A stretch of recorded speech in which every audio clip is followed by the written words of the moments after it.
సమయం చాలా తక్కువ ఉంది, వక్తలు చాలామంది ఉన్న నేపథ్యంలో 4 నిమిషాల్లోనే మీ ప్రసంగం పూర్తి చేయాల్సిందిగా సవినయంగా కోరుకుంటూ బ్రాహ్మణ కార్పొరేషన్ చైర్మన్ శ్రీ బుచ్చి రాంప్రసాద్ గారిని మాట్లాడవలసిందిగా కోరుకుంటున్నాను. అందరికీ నమస్కారం. సర్వే జనా సుఖినో భవంతు, సమస్త లోకా సుఖినో భవంతు. అంటే అందరూ బాగుండాలి, అందులో నేనుండాలని భావించే మన నాయకుడు నారా చంద్రబాబు నాయుడు గారు. ఆయన నాయకత్వంలో పనిచేయటం నా అదృష్టంగా నేను భావిస్తాను. అదేవిధంగా మన నారా లోకేష్ గారు యువ నాయకుడు, ఆయన సారథ్యంలో వల్లా శ్రీనివాసరావు గారి నాయకత్వంలో పనిచేయటం మా అదృష్టంగా నేను భావిస్తాను. పురం హితం కోరేవాడే పురోహితుడు అంటారు. ఎందుకంటే పురం హితం కోరతాడు పురోహితుడు, పురోహితుడు హితం కోరాలి.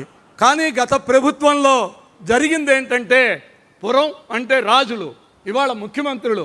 ఆ ముఖ్యమంత్రి బ్రాహ్మణుల యొక్క సంక్షేమం చూడాల్సిన బాధ్యత ముఖ్యమంత్రి మీద ఉంటుంది.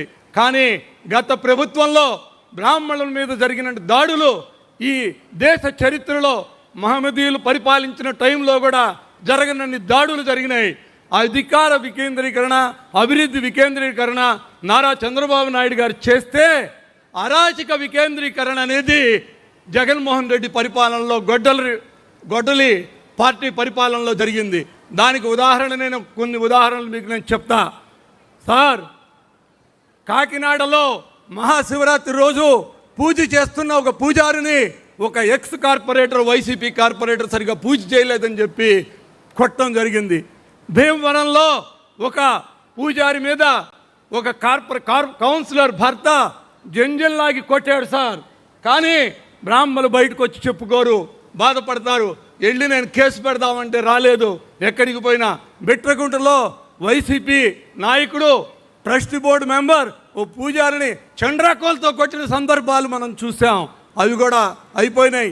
తర్వాత వాటితో పాటు దేవాలయాల మీద సార్, మీరు రామతీర్థం వెళ్ళారు, అక్కడ రాముల వారికి జరిగిన అపచారం గురించి చూడటానికి మీకు వెళ్తే మీ మీద కేసులు పెట్టిన సందర్భాలు మనం చూసాం.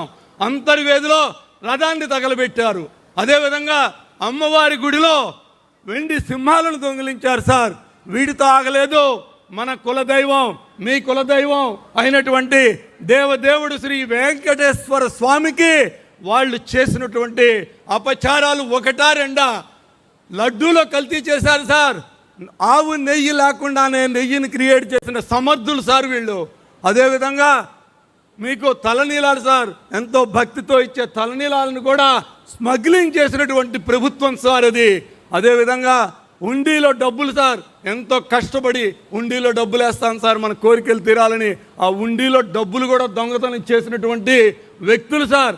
వాళ్ళ నుంచి మీరు అధికారంలోకి వచ్చిన తర్వాత, కూటమి ప్రభుత్వం అధికారంలోకి వచ్చిన తర్వాత ఇవాళ బ్రాహ్మణులు ఎంతో హ్యాపీగా సంతోషంగా ఉన్నారు సార్. మంచి పూజలు చేసుకుంటున్నారు సార్. దానికి ఉదాహరణ ఒకటి మాత్రం మీకు నేను చెప్తాను సార్. ఎందుకంటే బ్రాహ్మణ కార్పొరేషన్ని ఆ రోజున మనం చెప్పాను సార్. బ్రాహ్మణ కార్పొరేషన్, అదేవిధంగా కోఆపరేటివ్ సొసైటీ మీరే పెట్టారు సార్. 2014-19లో బ్రాహ్మణులకి ఒక వరం మీరు ఇచ్చారు సార్. అది corporation and cooperative society sir. అదేవిధంగా 2019-23లో మీరు బ్రాహ్మణుల మీద దాడులు, హిందూ దేవాలయాల మీద దాడుల గురించి ఆలోచన చేసి మీరు ఒకటి చెప్పారు సార్. బ్రాహ్మణ సాధికార కమిటీని తెలుగుదేశం పార్టీలో దేశంలో ఏ పార్టీకి లేదు సార్. బీజేపీకి లేదు, వైసీపీకి లేదు, కాంగ్రెస్ పార్టీకి లేదు సార్.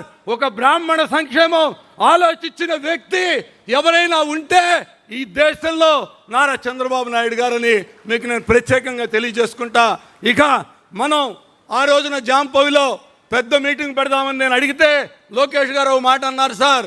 నాకు బ్రాహ్మణ సమస్యలు తెలుసుకోవాలి, ఒక 20-30 మంది బ్రాహ్మణులతో మీటింగ్ పెడితే ఆ మీటింగ్లో వాళ్ళ సమస్యలు నేను తెలుసుకుని వాటిని మేనిఫెస్టోలో పెట్టి వాటిని అమలు పరుద్దామని చెప్పి ఆయన చెప్పడం జరిగింది సార్.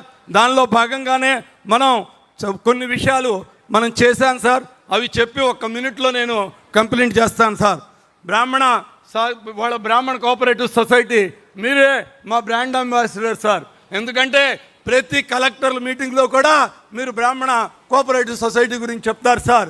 దానిలో భాగంగా మనం అధికారంలోకి వచ్చినప్పుడు కోఆపరేటివ్ సొసైటీలో 32 కోట్లుంటే ఇవాళ డిపాజిట్లు ఇవాళ ఈ 2 ఏళ్లలో ఆ డిపాజిట్లు 64 కోట్లు అయినాయి సార్. ఎందుకంటే ఒక వ్యాపారానికి బ్రాండ్ అంబాసిడర్ ఉంటే ఏ విధంగా వ్యాపారం బాగా జరుగుతుందో మీరు మాకు చేసినటువంటి బ్రాండ్ అంబాసిడర్గా మీరు మాకు ఇచ్చినటువంటి సహకారం సార్, ఇది ఎప్పుడూ బ్రాహ్మణులు మరవలేరు సార్. అదేవిధంగా వేదం చదువుకునే విద్యార్థులకి యువగళం కింద 3,000 రూపాయలు స్టైఫండ్ మనం ఇస్తున్నాం సార్. అదేవిధంగా ఆలయాలలో ఆగమ శాస్త్రం ప్రకారం ఎటువంటి ఈవో కానీ ఎవరి ప్రమేయం లేకుండా ఉండటం కోసం మనం ఒక జీవోని ఇచ్చాం సార్. వాళ్ళు బ్రాహ్మలే దానికి కావలసినటువంటి ఆచార వ్యవహారాలు చూస్తున్నారు సార్. తిరుపతితో సహా అన్ని దేవాలయాల్లో కూడా ఒక బ్రాహ్మణ్ ట్రస్టీ బోర్డు మెంబర్ని ఏర్పాటు చేయడం కోసం ప్రత్యేక ఆర్డినెన్స్ చేశాను సార్. ఇవాళ అన్ని గుళ్ళల్లో సార్ దగ్గర 5 నుంచి 6 వేలు ఎండోమెంట్ గుళ్ళల్లో బ్రాహ్మణులు ఇవాళ ట్రస్ట్ బోర్డు మెంబర్లుగా ఉన్నారు సార్. ఇది మాకు రాజకీయ అవకాశం కోసం మీరు ఇచ్చిన వరం సార్. ఇది ఎప్పుడూ బ్రాహ్మణ జాతి మర్చిపోదు సార్. అదేవిధంగా వార్షిక ఆదాయం 50,000 లోపల ఉన్న చోట, అంటే పూజారులు ఎంతో కష్టంలో ఉంటారు సార్, చెప్పుకోరు సార్, దేవుడికే తన బాధ చెప్పుకుంటారు, ఎవరికి చెప్పుకునే మనస్తత్వం కాదు. అలాంటి పూజారుల మీద మీరు ఆ రోజున జాంపవిలో మనం మేనిఫెస్టోలో పెట్టిన విధంగా 50,000 లోపల ఉన్న ఆదాయం ఉన్న గుళ్ళల్లో 5 నుంచి 10,000 రూపాయలు ఇవాళ మనం ఇస్తున్నాం సార్. అదేవిధంగా 50,000 పైన ఉన్నటువంటి గుళ్ళల్లో 10 నుంచి 15,000 రూపాయలు ఇవాళ మనం ఇస్తున్నాం సార్. అదేవిధంగా ప్రతి మిగతా ప్రభుత్వ ఉద్యోగుల్లాగానే ఎండోమెంట్ గుళ్ళల్లో పనిచేసే వాళ్ళ కోసం ఇవాళ మనం 1వ తారీఖు జీతాలు కావాలని వాళ్ళు అడిగితే దానికోసం ప్రభుత్వంతో మాట్లాడుతున్నాం సార్. ప్రత్యేక జీవో ఇప్పించి అది కూడా చేయబోతున్నాం సార్. అపర కర్మల కోసం ఇవాళ 70 చోట్ల మనం కట్టాం సార్. మిగతా చోట్ల స్థలాల కోసం కలెక్టర్ని రిక్వెస్ట్ చేయడం జరిగింది సార్. దానిలో కూడా జరుగుతుంది సార్. ఇదంతా మీ నాయకత్వంలో తెలుగుదేశం పార్టీ సారథ్యంలో జరుగుతున్న అభివృద్ధి సార్. బ్రాహ్మణులు ఇవాళే కాదు 29 ఎలక్షన్లోనే కాదు, ఎన్ని ఎలక్షన్లు జరిగినా తెలుగుదేశం పార్టీకి ఓటేసి గెలిపించి మనం బ్రాహ్మణులంతా కూడా తెలుగుదేశం పార్టీకి లాయల్గా ఉండాల్సిన బాధ్యత మన మీద ఉందని మరొకసారి ఈ మహానాడు వేదికగా నేను కోరుకుంటున్నాను sir.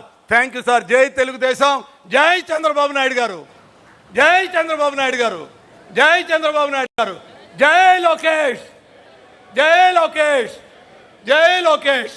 Thank you sir, thank you. మీ ప్రతి మాట అక్షర సత్యం. చెప్పుకోదగ్గవెన్నో, ఈరోజు మాట్లాడుకోవాల్సిన విషయాలు ఎన్నో, అయితే సమయం మాత్రం చాలా తక్కువగా ఉంది. కాబట్టి క్లుప్తంగా ముగించాల్సిందిగా కోరుకుంటూ మరొక వక్త వైశ్య కార్పొరేషన్ చైర్మన్ శ్రీ రుండి రాకేష్ గారిని ఆహ్వానిస్తున్నాను.